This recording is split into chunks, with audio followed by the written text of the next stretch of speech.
Olá, me chamo Thalia, sou estudante do curso de Engenharia Florestal do Centro de Ciências Agroveterinárias, o CAV da UDESC, e atualmente eu acompanho o grupo de estudos do Laboratório de Propagação e Melhoramento Florestal, o LAPROMEF. Sou bolsista de pesquisa vinculada à modalidade do PIBIC-CNPq e orientada pelo professor Márcio Carlos Navrosky. Eu vou estar apresentando o que foi o meu trabalho, titulado como Enraizamento de estacas de Ilex paraguaensis em função de populações e ambientes de enraizamento.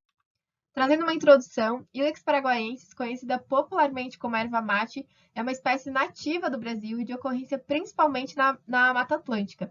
Ela apresenta um grande interesse econômico, com destaque entre os pequenos produtores. Com a propagação vegetativa da espécie, pode haver a seleção direta de genótipos com características superiores desejáveis de plantas bem adaptadas ao ambiente de inserção. Portanto, o objetivo do estudo foi avaliar o enraizamento de estacas caulinares pertencentes a duas distintas populações e dispostas em dois ambientes de enraizamento. A coleta do material vegetativo de Ilex paraguaensis foi feita em duas regiões do estado de Santa Catarina, no sul do Brasil, sendo uma delas Três Barras, sinalizada aqui no mapa, e a outra em Urupema, também sinalizada aqui no mapa do estado. Denominou-se então essas populações de TB e UR. Ambas são áreas localizadas em propriedades privadas para a produção nativa de erva mate. E também as duas regiões elas apresentam um clima caracterizado como CFB, que tem chuvas bem distribuídas ao longo do ano. Selecionou-se então 7 matrizes em cada local, de forma aleatória, atentando-se em manter pelo menos 50 metros de distância entre as matrizes selecionadas. As árvores elas possuíam diâmetros semelhantes, isso para tentar reduzir o efeito de idade cronológica e fisiológica.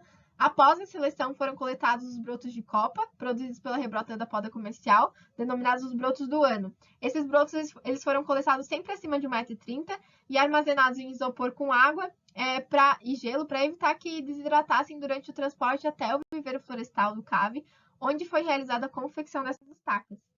As estacas elas tinham de 2 a 7 centímetros de comprimento, com um par de folhas reduzido em 50% da área foliar, como dá para ver nesses exemplos aqui da imagem ao lado.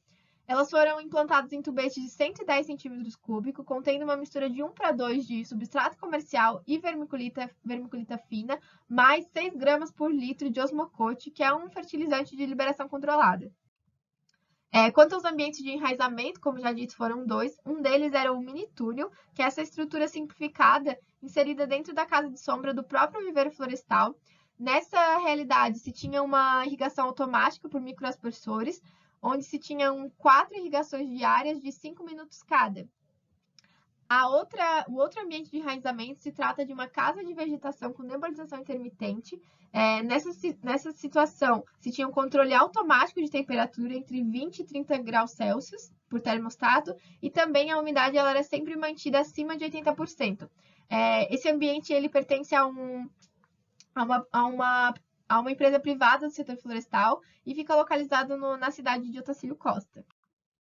Após 100 dias, avaliou-se então os resultados desse experimento, onde levou em consideração os seguintes parâmetros. A nível de porcentagem, a sobrevivência, se essas estacas estavam vivas ou não, a formação de calos, como dá para ver na imagem, o enraizamento a nível de porcentagem, e aí também foi feita uma contagem dessas raízes, então chegou-se a uma média de raízes a nível de unidade, a presença de novos brotos, como dá para ver na imagem também, e ainda a permanência das folhas originais das estacas, como eu sinalizo aqui ainda nesta imagem.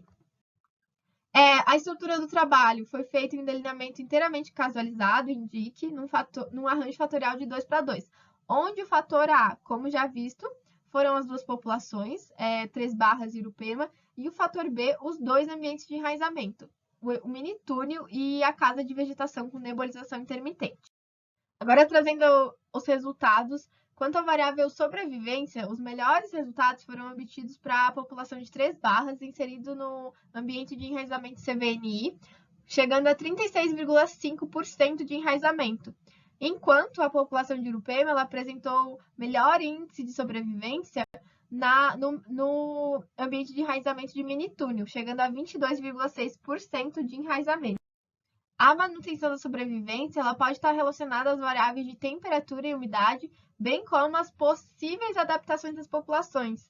É possível que a sobrevivência e, portanto, todas as outras variáveis associadas ao enraizamento, elas sejam afetadas pelo ambiente de enraizamento tanto quanto pela população de origem. Um ponto importante a ser observado é que a população de Urupema é oriunda de uma das regiões que apresenta as menores temperaturas durante o inverno do Brasil, bem como as menores taxas de incidência de luz solar, sendo esses fatores determinantes para o desenvolvimento da espécie e adaptação a novos ambientes. Muito provavelmente, a população de UR ela obteve melhor resposta ao MT devido à própria variação do clima dentro do ambiente de enraizamento, do mini-túnel, promovendo temperaturas mais baixas durante a noite. Outro resultado, levando em consideração a variável enraizamento como a mais importante para a propagação vegetativa, novamente a população de Três Barras ela obteve os melhores resultados inserida no ambiente de enraizamento CVNI, com 21,7% de enraizamento, enquanto a população no outro ambiente de enraizamento não teve a mesma eficácia, com apenas 8,6% de enraizamento. Já a população de Urupema, ela teve índices bem baixos para ambos os ambientes de enraizamento, chegando a apenas 2,8% de enraizamento. O número de raízes e o comprimento de raízes, eles mantiveram a mesma tendência que a porcentagem de enraizamento.